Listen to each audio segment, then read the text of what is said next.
Well, I'm absolutely delighted to be joined by Alex Lohore, one of the best fighters in Oktagon MMA history. And on May 20, you're competing in the next round of the Tipsport Game Changer, the Champions League of MMA. And this matchup is as good as it gets. Most of us were expecting this one to occur in the finals, but in actuality, we're getting it now.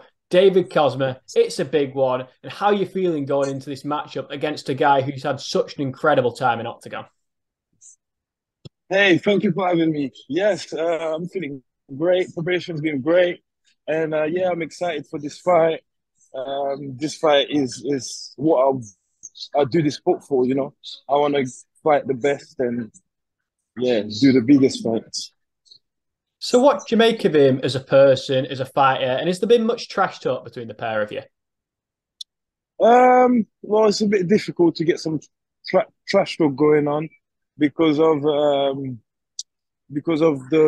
language barrier. He doesn't really speak a good English, so it's difficult. As a person, I can't really tell because, like like I said, he doesn't really speak English, so it's difficult. As an athlete, yeah, he's well decorated.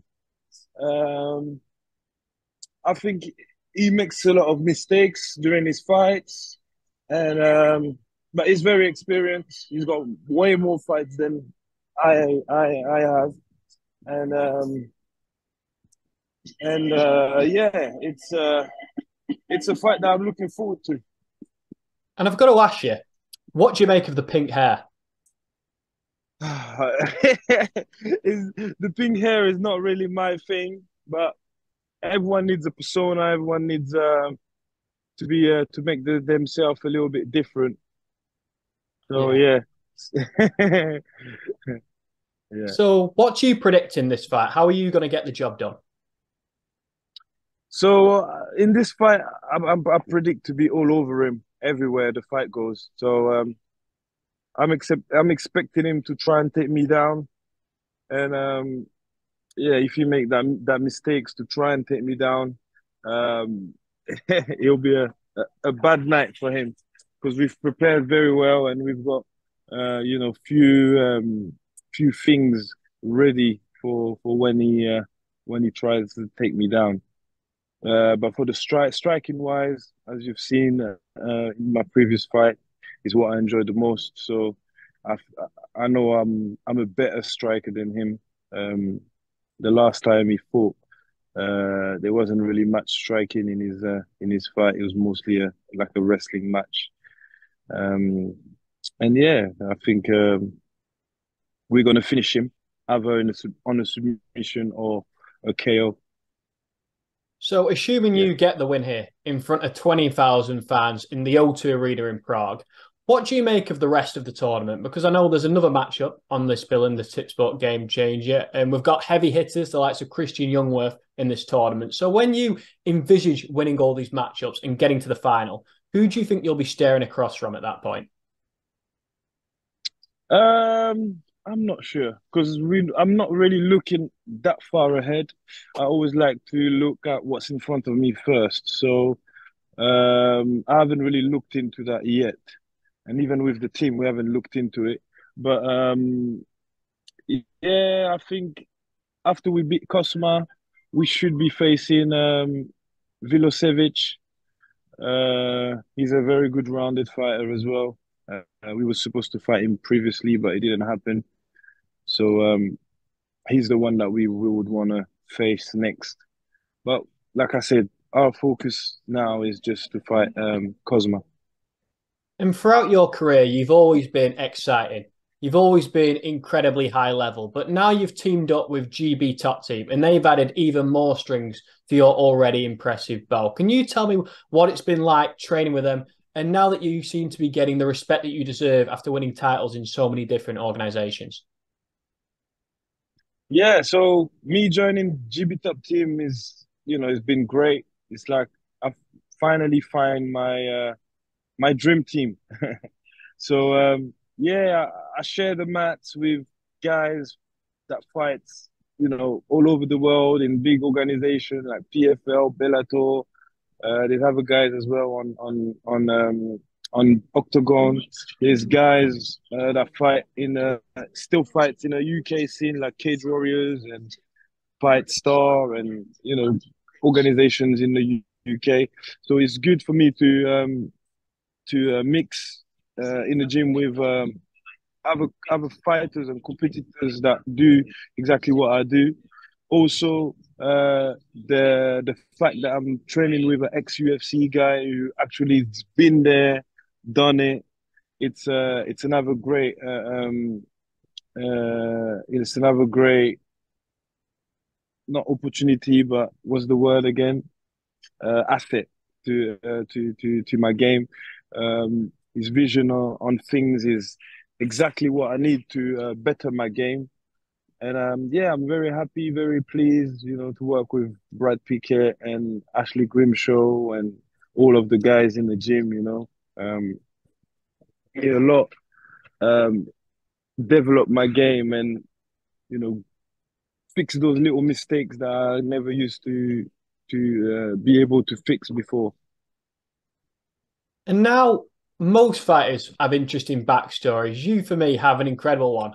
We were talking off camera about the amazing crown that you wear. So I wondered if you could tell me a little bit about that, a little bit about your childhood in the Ivory Coast and why you represent France and the United Kingdom as well. Okay. Yes. So the crown that I wear is a king's crown. In the Ivory Coast, in the villages, um, the king of the village wears a crown just to uh, distinguish himself from other people. So MMA is a sport that's not fully developed in Ivory Coast, and there's not many of us, who have done what I've done in the sport. So I like to represent, the Ivory Coast by wearing the crown, and hopefully be able to one day go out there and make the sport even bigger. Um, yeah, and yeah, the UK has been the place where I started the sport. The UK taught me everything for the sport, and also I live in the UK. I live in London. My kids are born in the UK. My partner is an English woman, or half English, half Jamaican, and yeah, I have to represent who's made me. So I can't be just uh, representing the place where I was born. So for me, it's more than just representing the place that I was born. It's more representing the people that have made me the man that I am today. Yeah. Absolutely. It's amazing to see how well you're representing my country in the Tipspot Game Changer. It's amazing to see Yeah. how well you're representing people back home in the Ivory Yeah. Coast. And we were saying that crown, it's pretty spectacular. Maybe one day you can wear it around the streets of London and start intimidating the people as you walk past. But I'd like to ask you a little bit now about what else you do outside of fighting, because we know that you're a talented musician as well. Yeah. I do a little bit of music. I like to, use it as like my hobby, like something outside of the fighting. It's more really to just give myself something else to do, like everyone needs a hobby outside of fighting. So yeah, I enjoy doing that, and I enjoy spending time with my kids and stuff like that. So yeah, yeah. Well, fantastic, Alex. I'd like to thank you so much for joining me. It's greatly Yeah. appreciated from my side that you've been able to give me a bit of time. I wish you all the luck in the world in your upcoming fight against David Kozma, which will be live on DAZN for UK viewers to watch. But before I let you go, Yes. is there anything that you would like to add that I perhaps haven't asked you about? Um, not nothing much really. It's just thank you to everyone that's been supporting me from the UK since I've started. Thank you for, all the support and all the helps, and thanks to you for having me on here and being able to, express myself. And yeah, and yeah, for people who don't know me yet, you can follow me on Instagram at the Killer King MMA. And I want to say also sorry about the background. I'm on the way to training, so yeah, that's why it's a bit. You can hear a lot of noise and see me walking up and down. But I had to give you some time. I like to give a bit of time to the people who watch me and people who give me a chance to express myself. So yeah, that's all really.